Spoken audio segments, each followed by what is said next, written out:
કર્મના સિદ્ધાંતનું માર્ગદર્શન. ભગવાન ક્યારેય ભાગ્ય નથી લખતા. જીવનના દરેક વ્યક્તિ ડગલા પર આપણો વિચાર, આપણો વ્યવહાર, આપણું કર્મ જ આપણું ભાગ્ય લખે છે. નીતિ સાચી હશે તો નસીબ ક્યારેય પણ ખરાબ નહીં થાય.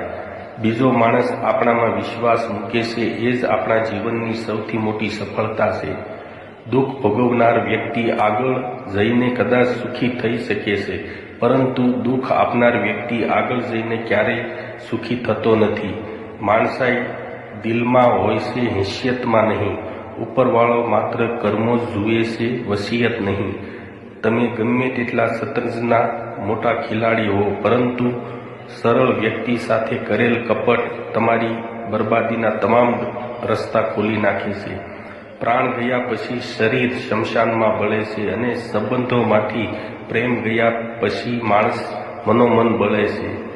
જીવનમાં સ્વાર્થ પૂરો થઈ ગયા પછી અને શરીરમાંથી શ્વાસ છૂટી ગયા પછી કોઈ કોઈની રાહ જોતું નથી. જે જોઈએ તે મેળવીને જ જંપવું એ કદાચ સફળ માણસની નિશાની છે, પરંતુ મળ્યું હોય એમાં હસતો ચહેરો રાખીને જીવવું એ સુખી માણસની નિશાની છે. ઈશ્વર જ્યારે આપે છે ત્યારે સારું આપે છે, અને નથી આપતો ત્યારે વધુ સારું મેળવવાનો રસ્તો આપે છે. પણ જ્યારે રાહ જોવડાવે છે ત્યારે તો સૌથી ઉત્તમ ફળ જ આપે છે.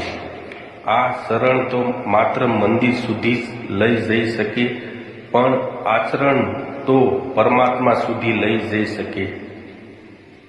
જય સિયારામ.